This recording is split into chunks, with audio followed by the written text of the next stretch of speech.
Hi there, I'm Diane at PhotoFluent and welcome.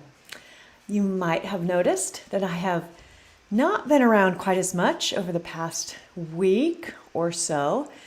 I was visiting family. My people migrated down from Ohio to North Carolina, so that is where my parents, two of my two sisters live.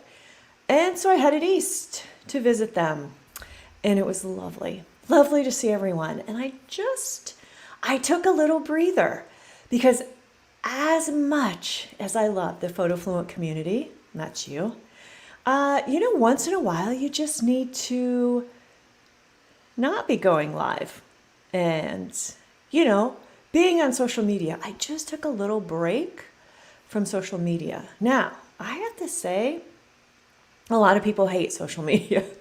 I have made my peace because I have found some of my dearest friends in Facebook groups. Hard to believe, but true. So I have made my peace, but once in a while, it's nice to just relax.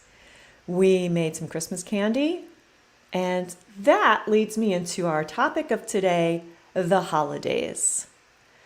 Now, I personally don't celebrate much of the holidays. Before you call me a Scrooge, I'm not religious, so the religious connotations around Hanukkah or Christmas don't mean anything to me. And honestly, it's kind of the whole materialistic thing about the holidays. Back in the day, I was involved in gift exchanges at work. I was previously married to another person and they did all this gift exchange stuff.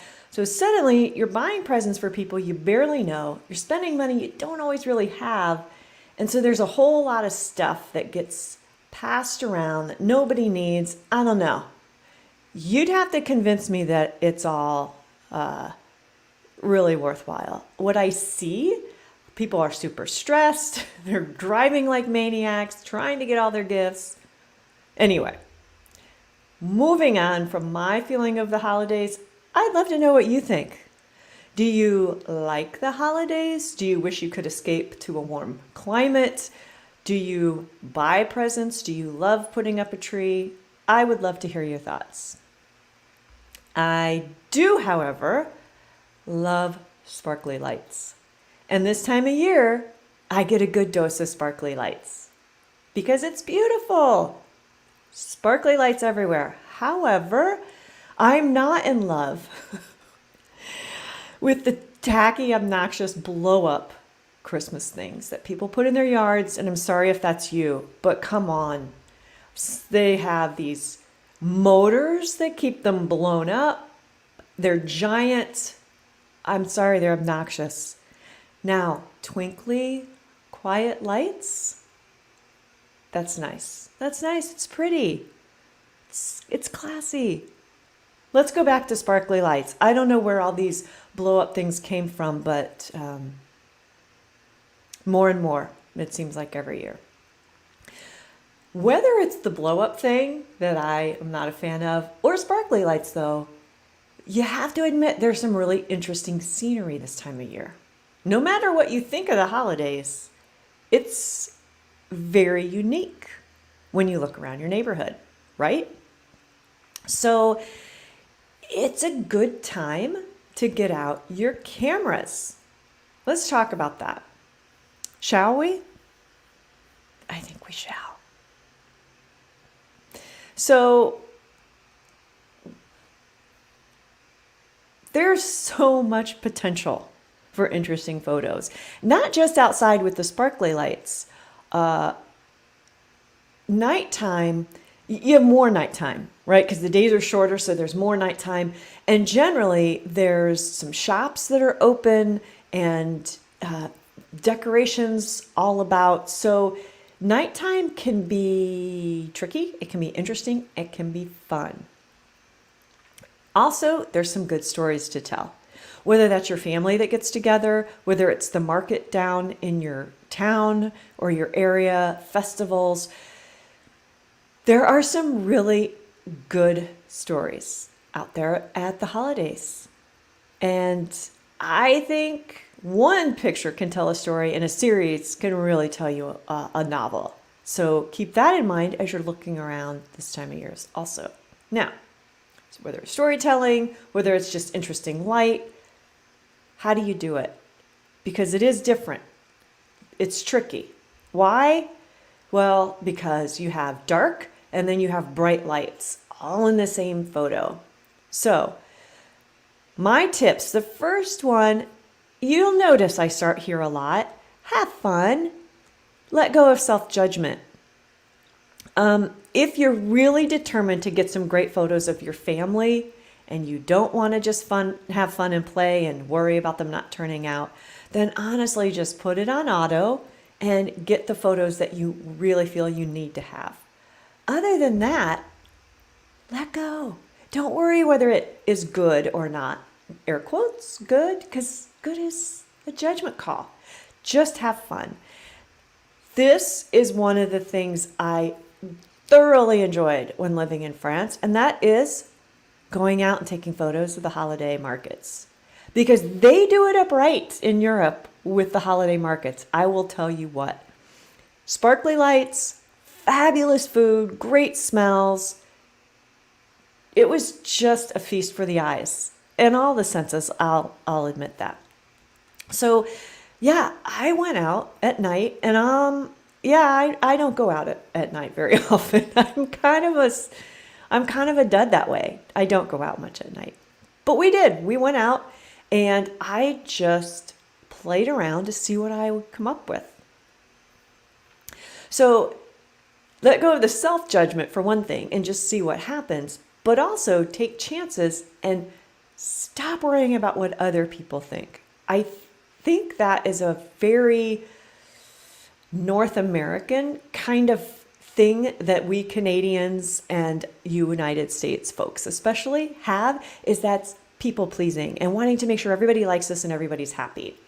I've been reading a lot about different cultures lately, and I kind of thought that's how people just were, but that's kind of unique to North America, I'm finding out. And I think it's interesting. We really want people to be happy around us and like us, and so we worry what other people think more so than maybe others. So if you're North American like me, hey, let go of that. Get your camera out and just go take some photos. And if people kind of look at you funny, you don't have to aim the camera at them. But if they're looking at you funny while you're taking a photo of something else, move on. Let it go. Don't worry about it. Because there will be other people out potentially. This is a photo in Toulouse during the holidays when I was just going out playing. And did people kind of look at me like, what are you doing? They sure did. And in the old days, that was really uncomfortable for me. I'm not going to say it wasn't uncomfortable, but I kind of powered through because I really wanted to play. So I did. And in this particular shot, I even had a tripod. So people were looking at me like, what are you doing? Nobody said anything, nobody bothered me, and I just had to let that go. Now, let's talk about that. Tripod, no tripod. Well, when it's nighttime, the tripod is going to be your friend because the light is so low. And why is that? Well, when the light's really low, when it's dark outside, you need more light coming in your camera to make that photo. During the day, the light's just streaming in, right? At night, to get enough light, your shutter speed stays open longer. I know that's the whole camera settings thing, but if you think about it, it makes sense. The shutter speed is how long the shutter stays open. So it can go really fast, or it can go really slow. Open, closed. Well, the longer it's open, it allows light to stream in. Here's the caveat though.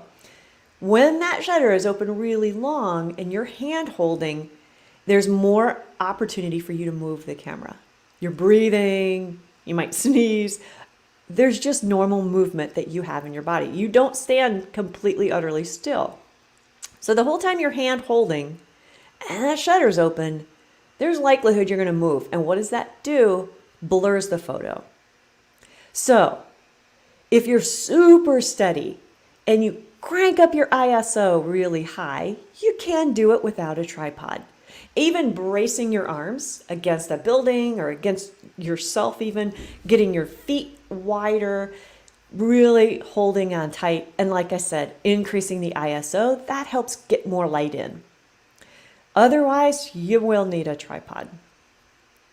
When I went out, this is also Toulouse. When I went out, I did bring a tripod, and I was with my husband, Neil. I don't know if I would have done it by myself, and because I still have that North American worry what other people think, I'm much braver with another person. So yeah, with him, we would go out with a tripod and I would set it up, and you'll notice that there is blurred motion here because I still have a slow shutter speed and I wanted to get blurred motion.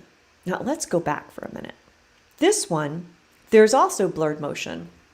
But see how in focus there are some of the things in this photo are. The carousel isn't moving, so it's in focus.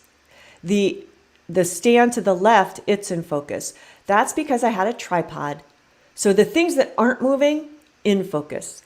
The things that are moving, I used a slow shutter speed so that they are blurred because I wanted to show movement. Same here. I wanted to show the energy and the movement of the scene. So I chose a slow shutter speed and used a tripod. The tripod stabilizes me so everything that's still is in focus. And that look gives you kind of that grounded, some things in focus, while the moving things are blurred. If you want everything blurred, that's an artistic effect you see sometimes, then nope, you don't need a tripod. You actually want to have everything blurred. So you might even move your camera a little bit or just go for a super slow shutter speed. One question is, what about a monopod? Great question. And that's a really good solution. Because tripods are, let's face it, they're cumbersome, they're heavy, they're hard to carry around. There are some better options out there for tripods, but you still kind of set it up, and a monopod can give you just enough stabilization. If it's super dark, it doesn't always give you enough. It's not as much as a tripod, but if you turn up your ISO a little bit, try the monopod, I think you can get some really great results. And there's also a monopod that has little legs at the bottom that pop out. So it's almost like a tinier tripod. So it's a monopod, but then these little legs pop out at the bottom or fold down from the bottom. So that's another option. And yeah, that's a good one. Easy, so much easier to carry around. I'm a monopod with a tri-legged foot. Yes, or you use a monopod with a tri-legged foot. I had one of those, and I don't know what happened to it. I think the move to France, I got rid of things, but that's a great solution. Oh, especially if you have a smaller camera. I have a mirrorless. They tend to be smaller. If you have a really big DSLR, I think you can still make it work, but especially if you have a smaller camera, that's the perfect solution. Now, play with shutter speed. This is where it gets really fun. We talked a little bit about this. So I said you can show motion. Remember the last photo of the carousel, everything was kind of in focus. It was a faster shutter speed. This one is a slower shutter speed because I really wanted everything that's moving to show the movement and be blurred. So in this photo, I can pick a fast shutter speed that freezes motion, or I can pick a slow one that shows motion. And it's really fun at night. You just get some interesting artifacts from the light, and you can see around the carousel itself, but even behind from the lights in the trees, the people walking through. It adds another layer. It's nighttime, the sparkling lights, all the lights in the trees, and the movement. You just get some really cool results. Now, I would love for you to try out some of these things. Go outside during the holidays and then share the fun you've created. It can be weird. Your photos can be weird, and that can be cool too. Don't go out with any expectations. That should have been another point. Don't set expectations. Just go out, play with your shutter speed, try a monopod if you have one. Order one from Amazon if you don't. And yeah, see what you come up with. And share your results in our Facebook community, Photo Fluent Travelers. Right now in December, we're having a photo challenge, #holidays. So get out there, take some photos, #holidays, and share them in our group. We would love to see them. Now, I love to summarize. You know I'm a summarizer. So if you want to watch the replay of this and more videos, the easiest place to find them is the YouTube channel, bephotofluent.com/YouTube. Don't forget to subscribe. Save your spot now because they're filling up for the photo storytelling retreat in Tuscany. Very excited about that. It happens next fall, but like I said, there's a limited amount of spots, and so people are getting those spots now for next September. So grab your spot there. Find out more all about the details of what we're going to be doing, what that looks like, where it will be exactly at bephotofluent.com/Tuscany. And now, if you are ready to improve your photo skills, maybe you have a big trip coming up. Maybe you have some time over the holidays and you're just ready to not be disappointed with your photos, to really bring it to the next level. I have the best holiday present for you. Go to bephotofluent.com/mentoring, and I'm offering some special holiday packages. So there's one-on-one sessions just for an hour on Zoom. We can troubleshoot, figure out what's not working, where you want to go. Maybe things are working the way they are, but you want to go to manual mode. You want to get out of automatic mode, or you want to try editing. We will figure out what you need, and we'll talk about that and work on that.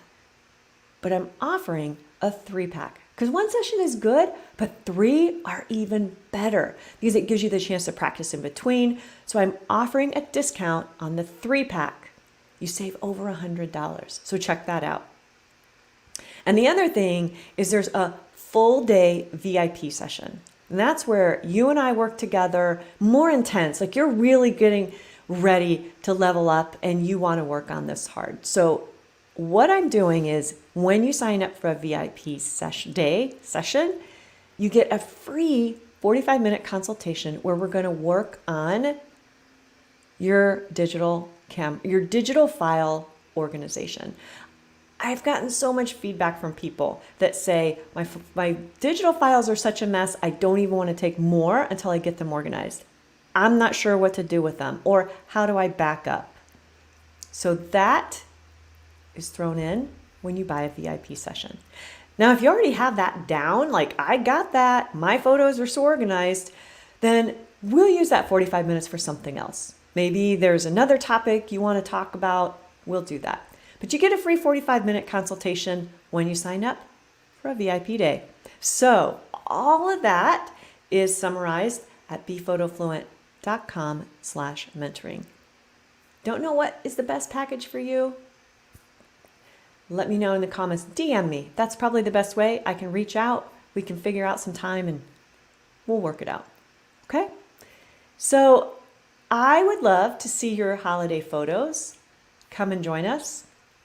And whatever the holiday season looks like for you, I hope you're enjoying yourself, finding some joy, and I will see you very soon.